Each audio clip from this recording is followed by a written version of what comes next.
A very good afternoon to all of you. आज का जो लेक्चर होगा वो बेस्ड है राइट अगेंस्ट एक्सप्लॉयटेशन के ऊपर, जो कंटेन करता है आर्टिकल 23 और आर्टिकल 24 को। हम यहाँ पर बात कर रहे हैं राइट अगेंस्ट एक्सप्लॉयटेशन की। तो exploitation relating to your work, basically जो चीज़ें आपके बिल के अगेंस्ट करवाई जाए या आपकी एज के हिसाब से वो चीज़ें आपको प्रोवाइड नहीं की जा रही हैं, that all comes under the ambit of exploitation. तो एक्सप्लॉयटेशन का जो पहला फेसेट है that is article 23। Article 23 prohibit करता है किसी तीन चीज़ों को। पहली चीज़ है किसी भी तरह की trafficking in human being, second thing is बेगार, and third is any other form of forced labour. Article 23 के अंदर जो पहला क्लॉज है उसके दो पार्ट्स हैं। फर्स्ट पार्ट में मैंने आपको बता दिया कि उन्होंने क्या तीन चीज़ें प्रोहिबिट करी हैं। सेकेंड पार्ट के अंदर ये कहा गया है कि अगर कोई भी पर्सन इस आर्टिकल के प्रोविजंस को कॉन्ट्रवीन करता है तो उस सिचुएशन में उसे जो भी लॉज बनाए गए होंगे इस पर्टिकुलर एक्शंस के रिगार्ड में, जैसे कि ट्रैफिकिंग इन ह्यूमन बीइंग के रिगार्ड में या बेगार के रिगार्ड में या फोर्स लेबर के रिगार्ड में, तो उन सारे लॉज के अंदर इस पर्सन को लायबल बनाया जाएगा और उसे पनिश किया जाएगा और उसका एक्ट एक ऑफेंस कहलाएगा। इसके अलावा ये जो आर्टिकल 23 है इसका एक क्लॉज 2 भी है। क्लॉज 2 एक एक्सेप्शन प्रोवाइड करता है कंपलसरी सर्विसेज का।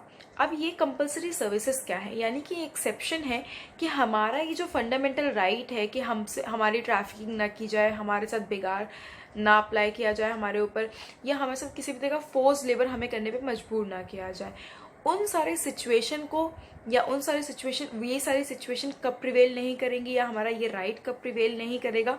ये राइट तब प्रिवेल नहीं करेगा जब स्टेट हमें किसी पब्लिक सर्विस के लिए कोई कंपलसरी सर्विस रेंडर करने के लिए बोलती है, यानी पब्लिक यूटिलिटी की कोई कंपलसरी सर्विस अगर हमारे ऊपर इम्पोज की जा रही है तब हमारे लिए ये फंडामेंटल राइट एग्जिस्ट नहीं करेगा and we can not go in the courts saying कि हमारा ये फंडामेंटल राइट एनफोर्स किया जाए, बिकॉज स्टेट ने कुछ कंपलसरी सर्विसेज हमारे ऊपर इम्पोज की हैं in the public interest.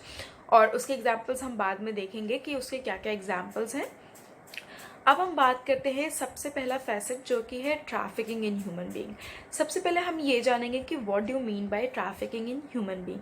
Trafficking in human being का मतलब है किसी भी ह्यूमन बीइंग को, whether it be a man, whether it be a women और चिल्ड्रन, अगर आप उन्हें खरीदते या बेचते हो, इस तरह के काम में अगर आप इंडल्ज हो, that would constitute trafficking in human being. अब ये जो ट्रैफिकिंग का कॉन्सेप्ट है इसके अंदर स्लेवरी का कॉन्सेप्ट इम्प्लिसिट है। स्लेवरी को आर्टिकल 23 के अंदर कहीं अलग से राइट डाउन नहीं किया गया है, but by various judicial interpretations ये सेटल्ड प्रिंसिपल ऑफ लॉ है कि इस पर्टिकुलर आर्टिकल के द्वारा स्लेवरी को भी प्रिवेंट या प्रोहिबिट किया गया है। साथ ही साथ article 35 of the Indian constitution एक एनफोर्समेंट मैकेनिज्म प्रोवाइड करता है इस आर्टिकल 23 के लिए, that is that parliament is empowered basically to enact any law for the prevention of such acts which have been mentioned in this article। यानी कि इस तरह के एक्ट्स को प्रिवेंट करने के लिए, अबॉलिश करने के लिए पार्लियामेंट के पास ये पावर दिया गया है कि वो इनसे रिलेटेड लॉज बना सकते हैं। And accordingly consequently in the year 1956 suppression of immoral trafficking in women and children act came into existence और उससे काफ़ी हद तक फ़ायदा हुआ था।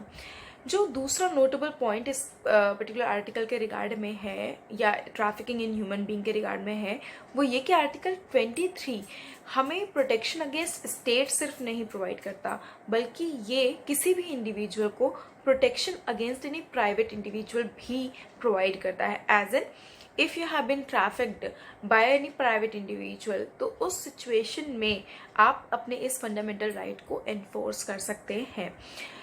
The third notable point regarding this is कि बॉन्डेड लेबर को भी फोर्स्ड लेबर का एक पार्ट मान करके या उसे ट्रैफिकिंग इन ह्यूमन बीइंग का एक कॉन्सेप्ट एक पार्ट मान करके उसे भी प्रोहिबिट किया गया है इस आर्टिकल के द्वारा।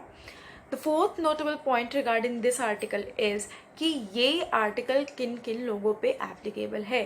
क्या ये सिटीजन्स पे सिर्फ एप्लीकेबल है या नॉन सिटीजन्स पे भी एप्लीकेबल है? तो उस सिचुएशन में आपका आंसर होगा कि सिटीजन्स और नॉन सिटीजन्स दोनों पे इक्वली एप्लीकेबल है। The next concept which we need to talk about is the concept of बेगार। अब हम ये जानते हैं कि सबसे पहले what is the meaning of बेगार। बेगार के दो मतलब हो सकते हैं। पहला कि आपके विल के अगेंस्ट आपसे कोई काम कराया जाए, और दूसरा आपसे कोई काम कराया जाए पर आपको उसका जो लॉफुली डिसाइडेड रेन्यूमरेशन है वो प्रोवाइड ना किया जाए। तो ये दोनों ही सिचुएशन बेगार के अंदर फॉल करती हैं। और इसके रिगार्ड में there has been a very prominent case of People's Union of Democratic Rights versus Union of India। इस केस के अंदर बेगार का जो कंसेप्ट है या आर्टिकल 23 है, इसको बहुत इलेबोरेटली डिस्कस किया गया है। और जस्टिस भगवती ने यहाँ पर जो फोर्स टर्म है, फोर्स लेबर, इस फोर्स टर्म को काफ़ी एक्सप्रेसली और काफ़ी वाइडली क्लासिफाई किया है। और ये कहा है कि जो फोर्स टर्म यूज़ किया गया है इस आर्टिकल के अंदर, इसका मतलब सिर्फ फिजिकल या लीगल फोर्स नहीं होता। यानी कि आप किसी लॉ के अंदर कोई कंपल्शन नहीं डाल सकते किसी इंडिविजुअल के ऊपर कि आप ये काम करिए, you are lawfully abide to do this particular काम, work, you can not say that, right. और दूसरा फिजिकल फोर्स के तो होगा ही होगा, फिजिकल और लीगल फोर्स के साथ यहाँ पर उन्होंने इकोनॉमिक फोर्स को भी इंटरप्रेट किया है फोर्स कैटेगरी के अंदर।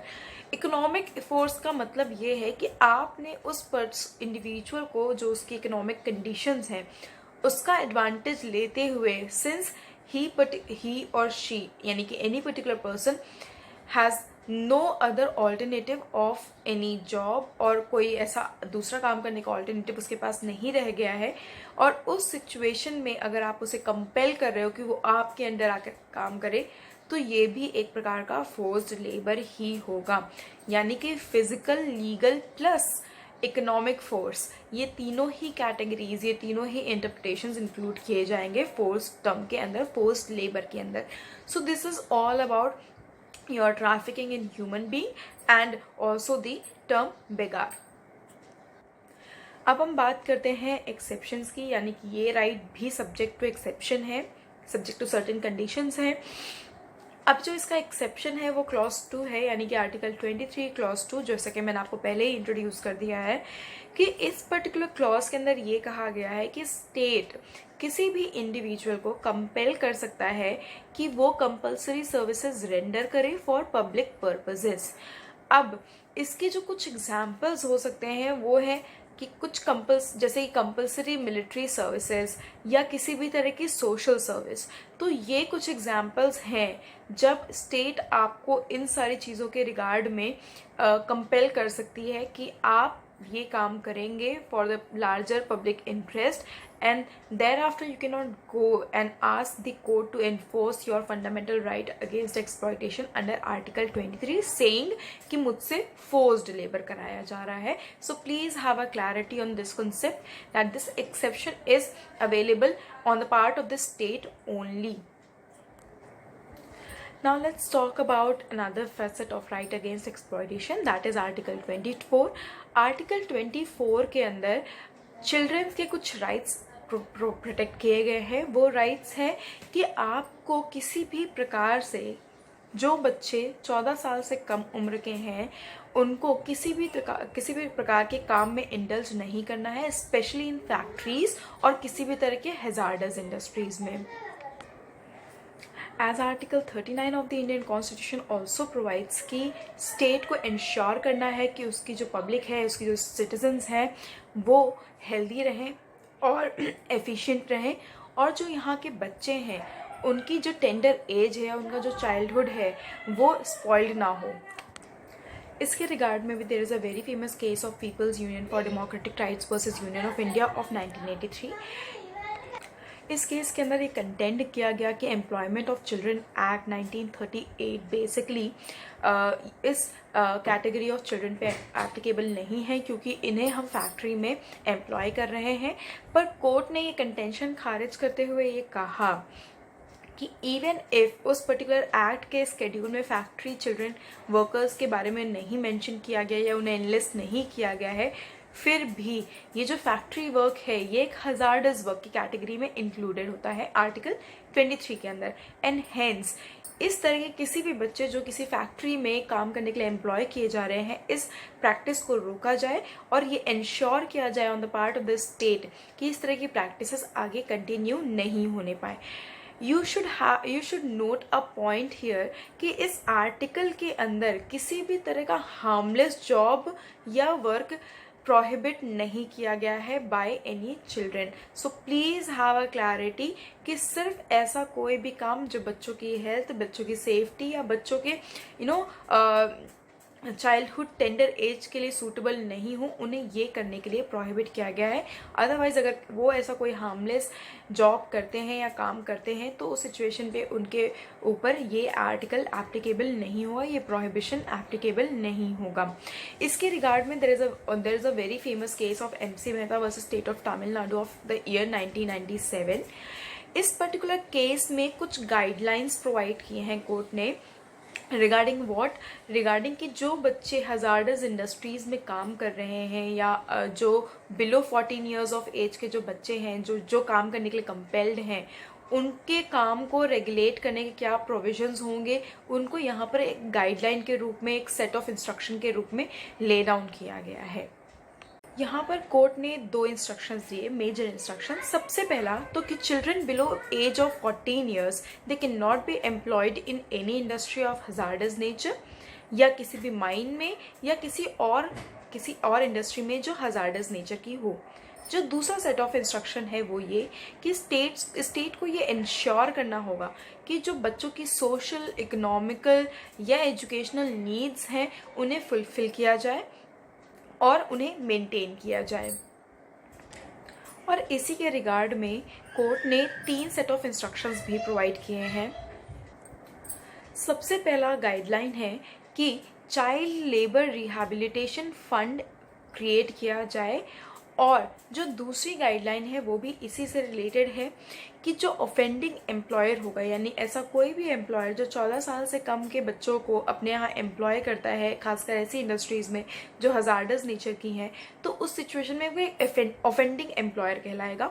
और ऐसा कोई भी ऑफेंडिंग एम्प्लॉयर अगर ये ऑफेंस करता है तो उसे 20,000 रुपये उस फंड में डिपॉजिट करने होंगे as a compensation for that child और फॉर दोज चिल्ड्रेन।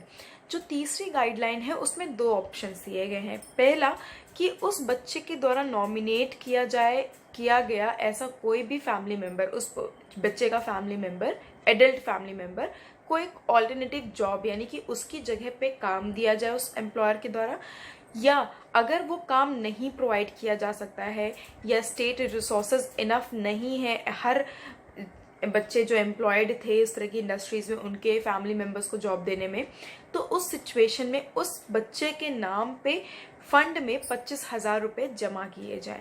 अभी जो 25,000 रुपये जमा किए गए हैं, इन 25,000 रुपये से जो इंटरेस्ट अराइज होगा यानी डिपॉजिट से जो इंटरेस्ट डेवलप होगा, वो इंटरेस्ट अमाउंट बच्चे को तब तक पे किया जाए जब तक कि वो 14 साल का ना हो जाए। यानी कि जैसे ही वो ये एज ऑफ 14 ईयर्स सरपास करेगा उसके बाद ये पेमेंट सीज हो जाएगी, और उसके बाद he can work anywhere in any kind of industry. So this is all about Article 23 and Article 24. I hope that you have already got a clarity on the concept. If you have any doubt regarding these points or regarding these articles, please do not hesitate to ask your questions in the comment section below, and please like, share and subscribe my channel. Thank you so much.